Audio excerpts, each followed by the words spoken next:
Bonjour à tous et bienvenue. Aujourd'hui, on va parler de la lecture. Comment et pourquoi encourager nos élèves à lire? Ici, un résumé de notre webinaire. Pourquoi encourager nos élèves à lire? Parce que la lecture stimule l'activité intellectuelle et permet de découvrir le monde.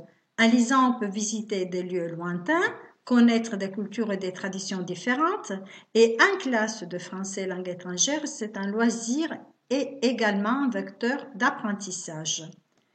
Mais on ne peut pas parler de la lecture sans connaître les droits du lecteur, selon Daniel Pennac. Alors, le lecteur a le droit de ne pas lire, a le droit de sauter des pages, a le droit de ne pas finir un livre, a le droit de relire, a le droit de lire n'importe quoi, a le droit au bavarisme, a le droit de lire n'importe où, a le droit de grappiller, a le droit de lire à haute voix et a le droit de nous taire. Bon, alors maintenant, on y va. Donc, les jeunes pratiquent aujourd'hui une multitude d'activités qui viennent concurrencer la lecture. Et de nombreuses études indiquent que cette dernière, donc que la lecture, occupe peu de temps dans la vie de nos étudiants, malheureusement. Pourtant, la lecture est une pratique bénéfique qui présente de nombreux avantages. Eh bien, la maîtriser est essentielle pour la réussite scolaire de nos étudiants. La lecture procure du plaisir, permet de développer les capacités cognitives. La lecture améliore la concentration et l'attention, car comprendre un livre nécessite en effet de retenir une grande quantité d'informations. Mais comment et pourquoi encourager nos élèves à lire? Avant de répondre à cette question, il faut préciser que selon la perspective actionnelle, l'élève est un acteur social qui doit apprendre à communiquer en classe pour qu'il apprenne à communiquer en société dans le futur. Et dans le volume complémentaire, dans le cadre de la réception, les didacticiens ont introduit en 2018 une échelle dédiée à lire comme activité de loisir. L'échelle lire comme activité de loisir comprend, selon les centres d'intérêt de chacun, à la fois la fiction et ce qui n'est pas la fiction, y compris les textes créatifs, les différentes formes de littérature, les articles de magazines et de journaux, les blogs et les biographies. Les notions clés concrétisées dans cette échelle sont les suivantes. Donc, on parle de longueur, variété de textes avec ou sans illustration. On parle de types de textes allant de simples descriptions de gens et de lieux en passant par différents types de textes narratifs, différents genres d'écrits contemporains et classiques. On parle de thèmes allant des sujets quotidiens, passe-temps, sport, activités de loisirs, animaux, et des situations concrètes, à toute une gamme de thèmes abstraits et littéraires. On parle également de types de langage, de très simples à très stylisés, de facilité de lecture allant de deviner à l'aide des images en passant par lire de façon très autonome, apprécier la variété de textes, et l'étendue de la compréhension allant de la compréhension des grandes lignes à la compréhension du sens aussi bien implicite qu'explicite. Dans le cadre, dans la version de 2018, je précise qu'on parle aussi de médiation. Parce que, comme le dit Jean-François de Pietro, en classe, tout est médiation. Il s'agit de combler, de construire l'intercompréhension entre d'un côté l'expert et celui qui l'est moins, c'est-à-dire entre le professeur et l'élève. En médiation, on passe du concept à la concrétisation. La langue et le discours, le moyen mimo-gestuel et le paraverbal sont les outils de médiation. Par ailleurs, on parle également de dynamique motivationnelle de l'apprenant, c'est-à-dire son engagement, sa participation et sa persistance dans une tâche seront positives ou négatives en fonction de la perception de la valeur de l'activité. C'est-à-dire que les activités doivent être signifiantes aux yeux de l'élève, avoir un caractère authentique à ses yeux. Il pense pouvoir surmonter toutes les barrières linguistiques et communiquer même dans le futur. Mais quelle lecture proposer à nos élèves? Tous les genres, bien évidemment, selon moi, sont à proposer. Des récits courts pour ne pas fatiguer les élèves, des histoires proches de la réalité avec du merveilleux et du fantastique. Par exemple, un style moderne qui parle aux adolescents de leurs intérêts, de leurs préoccupations. Et pour commencer ce webinaire, pour commencer la partie pratique de ce webinaire, 2 idées pour des activités brise-glace. Première activité. Les professeurs écrivent au tableau le verbe lire ou lire-c'est. Moi, dans ce cas, j'ai choisi les pages d'un livre et donne du temps à ses élèves pour répondre. Moi, je préfère faire écrire mes élèves. De cette manière, ils auront moins de problèmes à répondre. Et voici, je vais vous lire quelques réponses qui ont été données par mes élèves. Alors, selon mes élèves, lire, c'est découvrir le monde, c'est découvrir diverses façons d'être, c'est découvrir des époques, des genres littéraires, des histoires, des nouveaux personnages, mais même une langue différente. Lire, c'est s'amuser pour certains, c'est se découvrir soi-même pour d'autres. C'est découvrir des lieux, des légendes, mais c'est aussi rêver. Et pour certains, c'est un défi. Ici, la deuxième activité brise-glace qui porte sur la lecture à haute voix.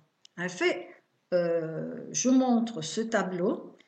Vous voyez, donc, il s'agit d'un tableau de la lecture de Manet, qui se trouve au musée d'Orsay à Paris, où il y a une jeune femme et derrière quelqu'un qui lit. Donc, moi, je pose ces questions à mes élèves. Quel effet semble avoir sur la jeune femme la lecture qu'on lui fait? Aimez-vous la lecture à haute voix? Pourquoi? Et si vous ne l'aimez pas, expliquez. Encore une fois, je donne du temps pour répondre à mes élèves et je préfère qu'ils écrivent. Comme ça, tout le monde va participer. Alors, selon les chercheurs, il faut proposer aussi des livres audio. En fait, la lecture doit être aussi une source de plaisir, pas seulement un exercice. Les livres audio permettent d'entendre la voix, d'entendre les intonations, et cela peut pousser à l'imaginaire. Vous vous souvenez, un de mes élèves avait dit « la lecture, c'est le rêve » et permettent surtout de repenser le rapport avec la lecture. Il faut proposer des livres accessibles par niveau de langue et d'après moi, une liste d'œuvres afin que les élèves puissent choisir selon leur goût. Donc, moi, je ne pose presque jamais un livre à lire, mais je les laisse choisir. Il est nécessaire également de préparer les élèves à la lecture d'un texte. Comment les préparer? Comment préparer nos élèves? Eh bien, en suscitant la curiosité, en favorisant l'esprit critique, en proposant une activité de découverte qui stimule la capacité de compréhension. Alors, ici, on demande aux élèves de lire pour connaître le cadre de l'histoire, la ville où Margot habite. Donc, l'histoire se passe à Paris, au cœur de la capitale de la France. La ville se compose de 20 arrondissements qui se déroulent en forme d'escargot autour d'un centre, le fleuve, la Seine. La Seine divise la ville en deux, la rive droite et la rive gauche. Margot habite près de la place de Clichy, dans le nord-ouest de la ville. Sur cette place se rejoignent 4 arrondissements, le 8e, le 9e, le 17e et le 18e. Au centre de la place, une statue du maréchal Moncey célèbre la défense face à l'invasion russe en 1814. D'ici, on rejoint rapidement le quartier de Montmartre avec la basilique du Sacré-Cœur et le quartier des Pigalle avec le Moulin Rouge. la consigne, lis le texte et trouve la photo correspondant à la description. Donc, il y a la place de clichés dont on parle dans ce texte. Donc, pour retrouver le cadre, pour connaître déjà le cadre où notre Margot l'histoire va évoluer et Margot habite. Mais on continue, on donne encore d'autres indices. Margot, vous vous souvenez, on parlait de l'histoire de Margot, le piano de Margot. Donc, on donne des indices à propos de la musique. Et on parle de conservatoires municipaux de la ville de Paris. Donc, il faut dire qu'il y en a plusieurs. Ce sont des établissements publics d'enseignement artistique où les jeunes de 5 à 25 ans peuvent se spécialiser en danse, en musique, en théâtre. C'est un peu différent de ce qui se passe dans certains pays. Il existe 17 conservatoires municipaux à Paris. Ces lieux développent la sensibilité des élèves ainsi que la création et l'interprétation. Il s'agit d'enseignements de qualité très exigeants.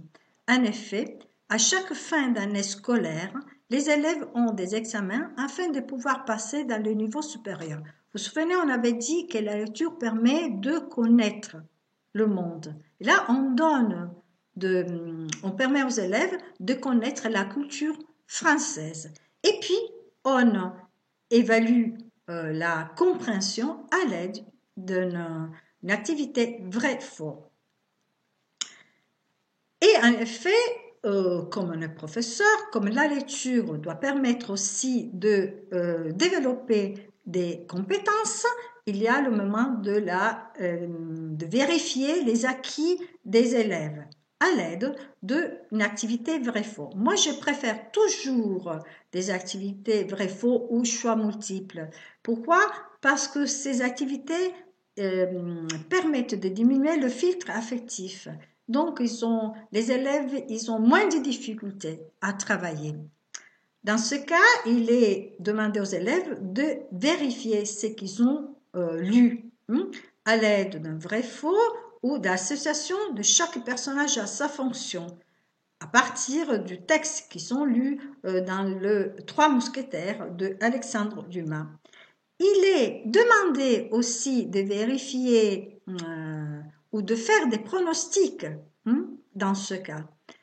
Toujours après avoir lu le texte de Dumas, donc les Trois Mousquetaires, il est demandé aux élèves de faire des hypothèses. Parmi ces personnages, il y en a certains qui soutiennent la reine et certains d'autres qui travaillent pour le cardinal de Richelieu.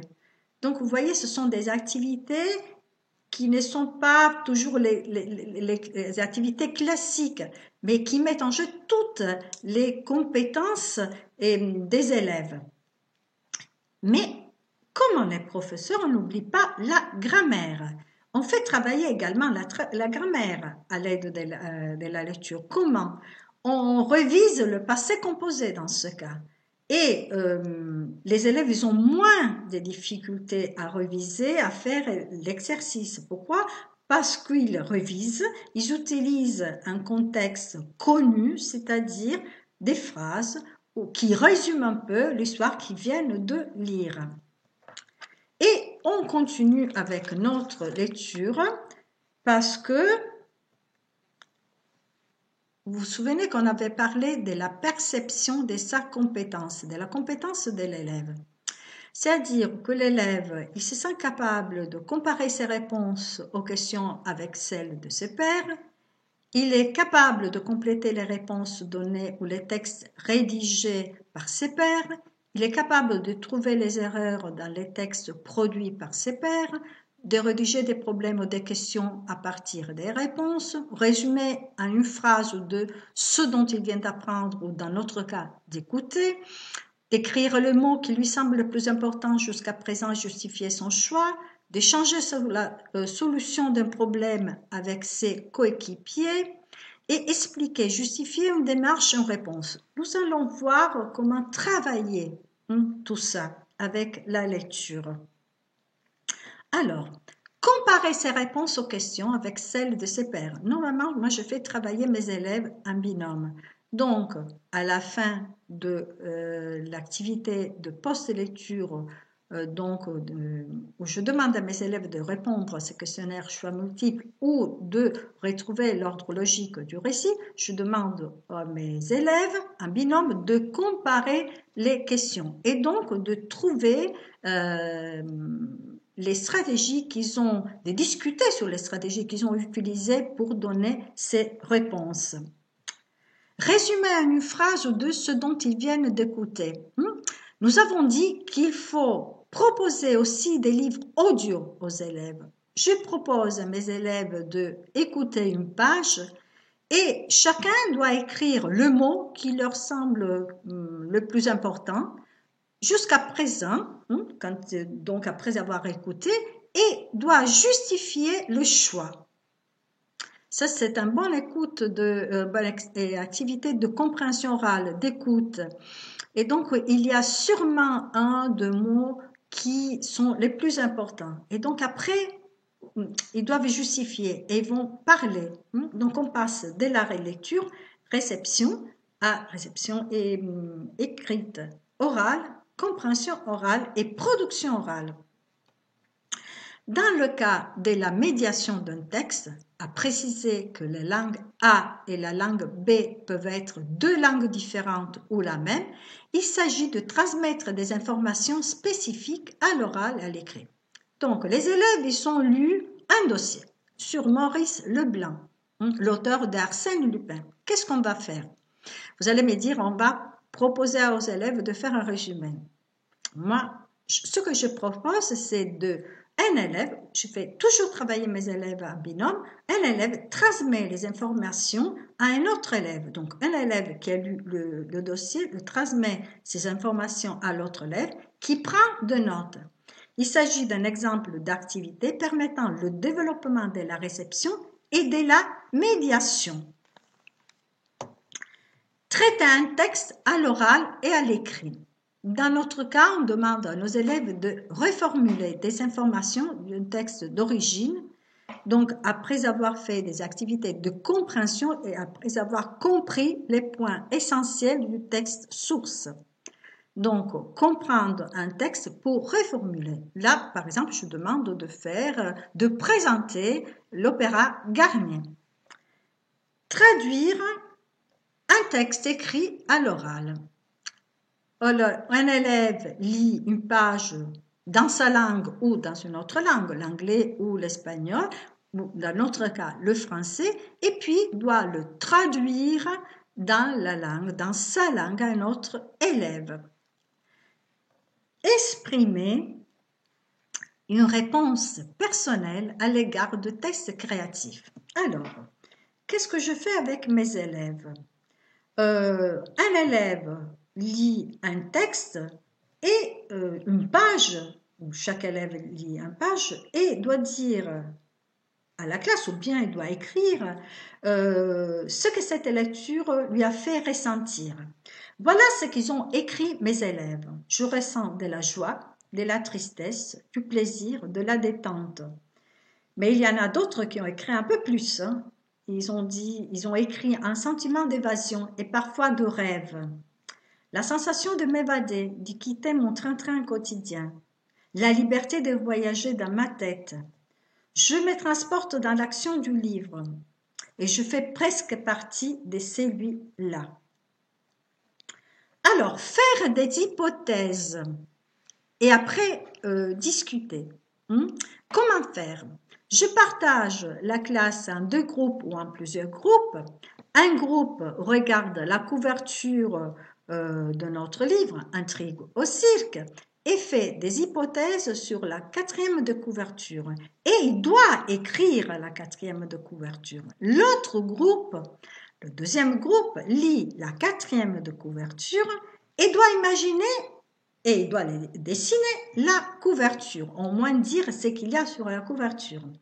À la fin de l'exposé des groupes, on passe à la discussion. Cela permet de faire réfléchir les élèves sur la tâche et sur les stratégies qu'on utilisait. Peut décrire les émotions ressenties à certains passages d'un récit. Les émotions font partie de la classe. Et moi, je fais très attention à ce qu'ils sont en train de lire, mes élèves. Et quand je trouve une page qui est adaptée à cette tâche, je propose toujours cette activité. Donc, je demande à mes élèves de dire ce qu'ils ont ressenti quand ils ont lu cette page et les moments où ils ont eu peur pour un personnage et doivent expliquer pourquoi. Alors, après une fête, un homme rentre chez lui à pied, car il aime marcher dans la nuit froide. Après quelques minutes, il entend un bruit. Quelqu'un le suit. Il voit une autre personne qui se glisse entre les arbres. Vous voyez, il y a les ingrédients qui mettent peur. La nuit, le bruit, quelqu'un le suit, une autre personne qui se glisse. Donc les élèves aiment ces situations et vont sûrement écrire. Encore d'écrire les émotions. Là, j'ai choisi encore, pour les plus petits, une histoire, toujours le soir, comme vous voyez le dessin, et puis une histoire qui se passe dans un cirque. Donc, il y a un clown, mais le directeur du cirque, mais c'est toujours une histoire qui attire les élèves. La lecture améliore l'expression orale et écrite. En fait, la lecture est le meilleur moyen pour élargir le vocabulaire que nos élèves utilisent aujourd'hui en classe et plus tard dans le milieu professionnel. En fait, pour bien s'exprimer à l'oral, il faut lire et se ressourcer en lisant. Ici, des activités sur le vocabulaire. D'abord, la reconnaissance dans ce lieu et aussi des activités qui supposent un raisonnement déductif.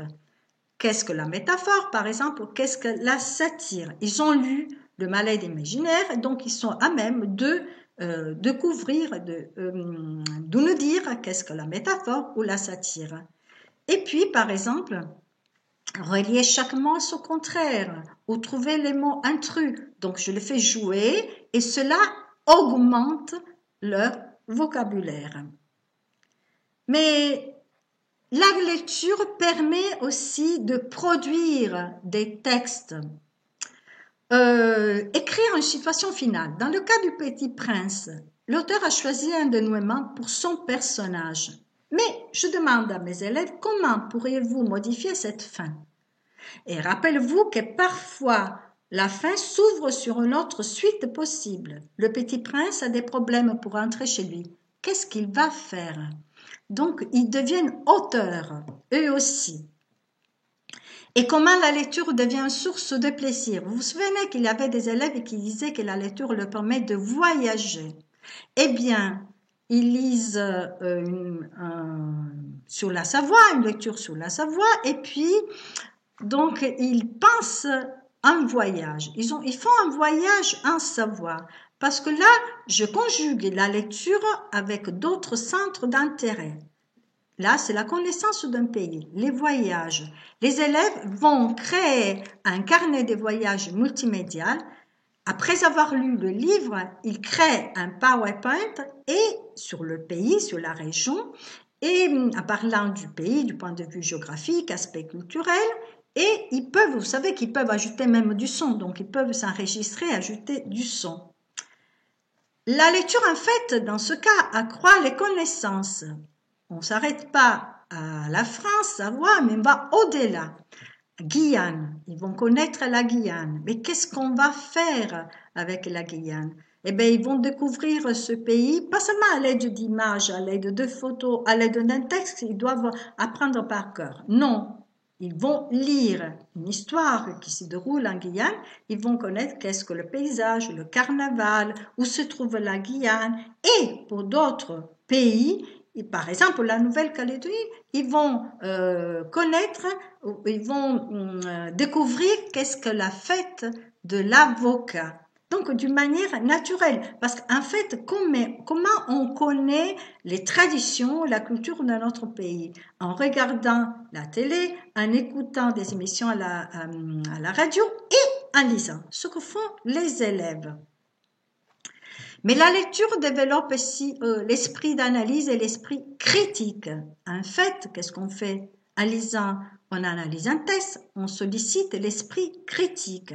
Nous avons vu qu'on lit pour améliorer l'étendue de vocabulaire et pour s'exprimer de manière claire et donner son avis jusqu'à maintenant. Mais on va au-delà. On demande en lisant une œuvre un peu plus importante pour les élèves qui ont des connaissances plus élevées de la langue française, d'écrire une critique d'un texte littéraire. Qu'est-ce qu'ils doivent faire? Titre de l'œuvre, voilà, je leur donne un chemin à suivre. Titre de l'œuvre, l'introduction, ils doivent déjà donner l'avis positif ou négatif sur le livre qu'ils ont lu. Le développement, ils doivent écrire donc un développement qui comprend la présentation de l'œuvre, le titre, l'auteur, la date de publication, l'éditeur. Informer sur la biographie de l'auteur, sur la place de l'œuvre dans le parcours de l'auteur, sur les succès auprès du public. Présenter les sujets traités par l'œuvre et résumer le récit. Exprimer, voilà, c'est ce qui est important. Mais nous, on a petit conduit les élèves à exprimer une opinion argumentée sur l'œuvre, sur le style utilisé en donnant des exemples. Et ils doivent écrire aussi en conclusion, clore la critique en donnant envie ou non de lire l'œuvre. Donc, mais vous vous souvenez qu'on avait dit que les activités qu'on propose en classe doivent être motivantes et doivent avoir un caractère authentique. Ben moi, en classe, j'organise un concours de lecture expressive. Donc, j'ai choisi le roman à lire et la page, où chaque élève choisit un livre à lire et en particulier une page. Le jury, bien évidemment, formé par le proviseur, d'autres professeurs de FLE, un acteur, et on établit le règlement. Mais le règlement, je l'établis avec les élèves.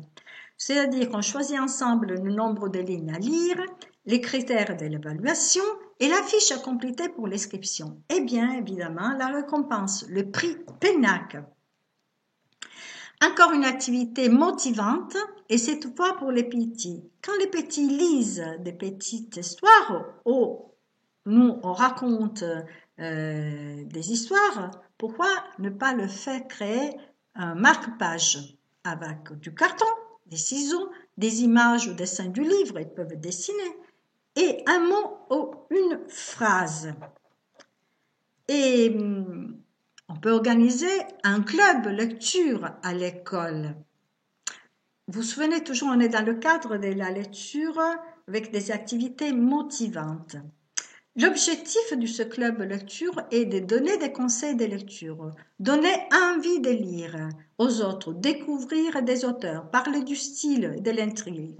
Donc chacun lit un livre différent au cours du mois où tout le monde lit le même livre et puis on se retrouve et on discute. Mais on peut imaginer de rencontrer les auteurs et de leur poser des questions. C'est un peu différent hein, de dire simplement, de proposer aux élèves, ben, je me parle de Maurice Leblanc. Non, là mes élèves, ils ont rencontré Maurice Leblanc, ils ont posé des questions et puis voilà, ils m'ont présenté l'interview à Maurice Leblanc qui a inventé Lupin. Un personnage très aimé par mes élèves.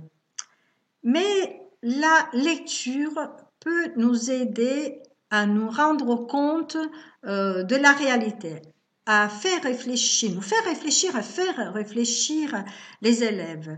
Elle devient un moyen pour véhiculer certaines valeurs, à comprendre mieux le monde et à réfléchir sur des sujets d'actualité, comme le racisme. La Terre est ronde, donc Marca est un garçon d'origine africaine qui se sent pleinement français. C'est un élève intelligent et sensible, mais tout le monde ne le voit pas comme il mérite d'être considéré. lorsqu'il se heurte contre un fâcheux épisode de racisme, il découvre d'avoir des vrais amis. Donc, un thème assez important pour les élèves. Et on va continuer avec d'autres activités sur des sujets comme la parité des genres. Alors, comment je travaille ce sujet en classe? Bien évidemment, à travers la lecture. Normalement, je ne vais pas donner des textes. Oui, j'utilise les documents auditifs, mais je pense qu'il vaut mieux, pour certains sujets, donner des textes simples, complets à lire, des lectures. Alors, des livres à mes élèves. Donc là, c'est pour faire encore réfléchir mes élèves. Alors, je pars des personnages. Je demande à mes élèves de regarder ces personnages du livre et je pose des questions. Voici les personnages del livre. Que pouvez-vous me dire? Il y a des jeunes filles, Charlotte, Maïssa, Nassima, Agnès et puis Antonin, le docteur Urca et Thibaut. Ils vont faire des hypothèses et à partir de là, je leur montre la couverture du livre. Charlotte rêve de foot. Et je leur dis, quel genre d'histoire imaginez-vous à partir de ces titres et de cette couverture? Le foot, bien évidemment. Et une jeune fille qui joue, qui fait du sport, un sport normalement masculin. Si vous avez une classe multiethnique, le foot est un trait d'union, un instrument d'intégration sociale entre les apprenants. En fait, les règles sportives partagées par les adolescents constituent souvent le seul ensemble de connaissances à partir desquelles une communication peut s'amorcer. Alors, qu'est-ce qu'on va faire? Je leur fais écouter par exemple, le premier chapitre. Et après l'écoute, je pose ces questions à mes élèves. Quelles sont les réactions que ce chapitre suscite en vous? Quel élément particulier de la situation vous amène à ressentir ce sentiment? Là, on parle de Charlotte, une jeune fille de 16 ans. Elle est en classe de seconde dans une section sport-études d'un lycée marseillais. Cela signifie qu'elle partage son emploi du temps entre les lycées et les entraînements de foot. Le foot, c'est sa passion depuis qu'elle a 8 ans. Elle a subi beaucoup de moqueries à cause de ça. Elle se souvient encore des mots méchants et blessants. Les foot, c'est pas pour les filles. Les filles ne savent pas courir et encore moins frapper dans un ballon. Donc, les élèves, ils vont être motivés à lire. On revient en arrière, et ils vont acquérir du lexique spécifique du foot. Mais qu'est-ce qu'on va faire avec ce lexique? Qu'est-ce qu'on va faire? Vous voyez, ils vont apprendre qu'est-ce qu'un arbitre, le mi-temps, les gradins, l'avant, l'entraîneur ou l'entraîneuse, le banc de touche, le remplaçant. Qu'est-ce qu'on va faire? Sur le web, vous allez chercher un extrait de match de foot. Et les élèves doivent le commenter, mais de manière simple, un court extrait. Bien évidemment, là aussi, je demande à mes élèves de travailler en binôme et de écrire le commentaire et puis de le présenter en classe. Donc, ils doivent préparer des phrases simples. Mais je vais vous lire ce que 2 élèves ont imaginé pour moi. Donc, Oliver Giroud se dégage de Sergio Ramos. Il accélère, il s'y dirige tout droit vers le but et il va tirer. Et puis tout le monde applaudit et il marque parce qu'il a marqué un but. Alors, ce texte, comme vous l'avez vu, il aborde le sujet sensible de la parité de genre. Et nous avons fait travailler les élèves à la compréhension écrite, à la compréhension orale, à la production orale Mais on va faire travailler les élèves à la production écrite. C'est-à-dire que je leur demande, ils ont appris qu'est-ce que la parité des genres d'une manière différente. Et je leur demande de préparer des slogans pour le foot féminin et de les prononcer devant la classe. Pour cela, je leur ai parlé de la Fédération suédoise du foot qui a décidé de floquer les maillots des joueuses de l'équipe nationale de slogans féministes. Par exemple, essayez c'est réussir, les filles font du sport parce qu'elles sont libres comme les garçons, croyez en vous-même. Mais je demandais aussi à mes élèves de créer une affiche pour un match de foot mixte et de dire s'ils aimeraient faire du sport ou travailler dans une équipe mixte et d'expliquer. Et pour terminer, ce que je fais pour travailler la parité de genre, parce que être ce sujet sensible, celui de la parité, c'est-à-dire qui permet aux élèves de comprendre que chaque sexe est représenté à égalité dans les institutions, se prête à un débat à classe, à organiser un débat à classe. Donc, les élèves doivent d'abord faire une liste et trouver des arguments pour parler du sport féminin, de donner la définition d'égalité, d'apporter des exemples d'égalité et pour préparer mes élèves à ce débat, bien évidemment, je leur ai donné du temps pour tout bien préparer et je leur ai présenté l'article 1 le premier article de la Déclaration des droits de la femme et de la citoyenne qui a été écrit, figurez-vous, en 1791 par Olympe de Gouges. L'article 1, la femme naît libre et demeure égale à l'homme en droit. Les distinctions sociales ne peuvent être fondées que sur l'utilité commune. Bien évidemment, mes élèves, ils ont été étonnés, mais ils ont apprécié cette femme qui avait écrit donc cette déclaration. Et pour terminer ce webinaire, j'ai choisi cette belle image, bien évidemment, de la bibliothèque François Mitterrand de Paris, avec cette citation de François Mauriac, « La lecture, une porte ouverte sur un monde enchanté ». Alors, je vous remercie. Je vous invite à nous suivre sur les réseaux sociaux et à nous écrire pour des renseignements.